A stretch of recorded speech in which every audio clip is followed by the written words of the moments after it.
નમસ્કાર મિત્રો, ઇટ્સ મજા ગુજરાતી પર તમારું સ્વાગત છે. હું છું શ્રદ્ધા બિનવાલ.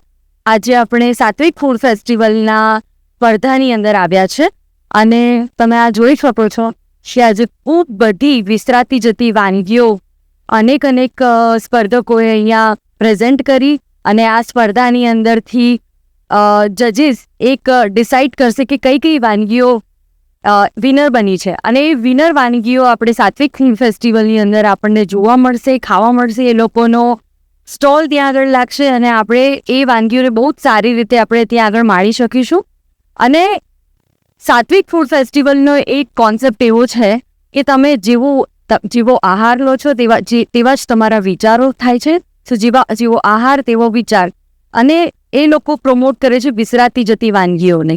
તો દાદીમાની જે વિસરાતી જતી વાનગીઓ છે એ વાનગીઓને લઈને સાત્વિક ફૂડ ફેસ્ટિવલ આવી રહ્યો છે 28મી ડિસેમ્બર, 28, 29, 30 અને 31.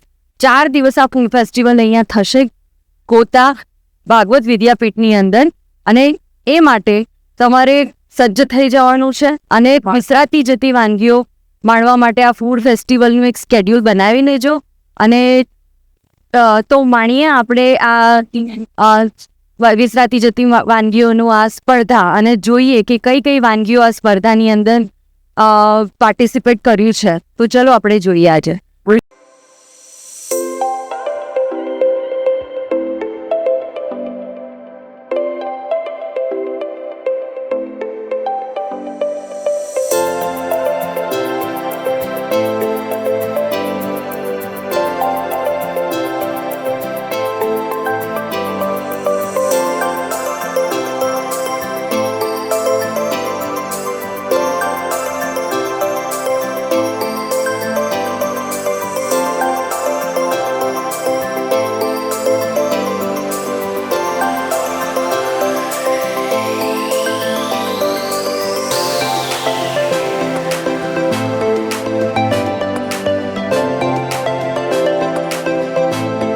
આ કોઠીવડા છે એના સુધી વોર્ડમાં નાખીને આપણે અભરું વલાડીને થોડી વાર 5-10 મિનિટ જવા દઈને પછી એને સૂકવી દેવાના તડકે શું બાય ખાવા કડક થઈ જાય. કડક ના એટલે પછી આ એના તળી નાખીને ઉપર મસાલો ભભરાઈ દેવાનો. તો ચાની સાથે કંઈ આપણે જમણવાર એના સાઈડમાં મૂકી શકાય. આ એમાંથી પછી ચટણી બનાવી છે. એમાં લસણ અને લાલ મરચાં પલાળેલા નાખ્યા છે અને આ એમાંથી મેં બનાવેલ છે.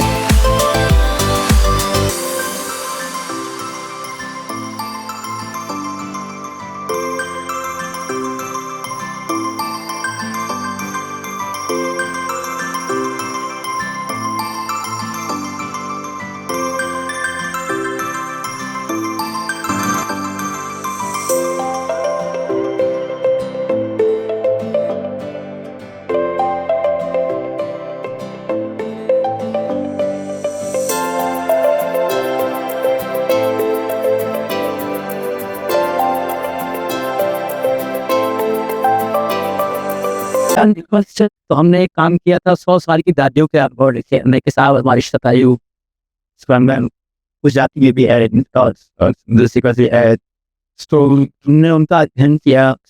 तो मकसद हमारा ये था कि जो नई चीज़ें है अगर वो इसमें लिखी रहती है तो पता लगता है कि स्वस्थ खाना जैसा अन्न वैसा मन. जैसा खाएंगे वैसा सात्विक खाएंगे तो सात्विक सोच बन. समाज में आप देख रहे हैं आजकल क्राइम बढ़ता जा रहा है. ऐसे लोग स्टैटिक में आप खबरें सुनते हैं, आप तो समझते लोग आपको पता है. कुछ कारण तो उसका ये भी है कि हम लोग बहुत जल्दी फास्ट फूड पे तो वो खाना जो पारंपरिक था वो धीरे धीरे बनता था. और अभी एक बहन आई जिसने पालक के पत्ते को पहले गर्म पानी में रखता, फिर ठंडे पानी से रखता, उसके बाद उसके अंदर स्टफिंग करी अलग अलग मिनट्स की. फिर उसको फ्राई नहीं किया, उसको सिर्फ हल्के से सेम किया, उसके साथ तो जो खाने में बनाने में जो हैरत चाहिए था वो हैरत खत्म होता जा रहा है समाज के अंदर. ये जो सारे झगड़े हो रहे हैं ना ये बेचारी के वजह से हैं. लोग अधीर हो गए. किसी को एक दूसरे के ट्रैफिक में एक गाड़ी रोक लिए, थोड़ी देर समय कर लो गई, उसको रास्ता नहीं मिल रहा वैसे रोका, लोग बेचारे झगड़ा गए. मुझे लगता है इस कारण से कि लोगों ने खाना बनाने में एक हैरत छोड़. સો જોયું તમે કેટલી સરસ વાનગીઓ છે, ખૂબ ટેસ્ટી. મારા મોઢામાં તો પાણી આવી ગયું છે. અને હવે તમે પણ આનું એક સ્કેડ્યુલ બનાવી લેજો અને આ ફૂડ ફેસ્ટિવલની અંદર જઈને દાદીમાની વિસરાતી જતી વાનગીઓને ખૂબ સરસ રીતે માણજો અને એની સાથે જ ઇટ્સ મજા ગુજરાતીને લાઇક, શેર અને સબસ્ક્રાઇબ કરી દીધું.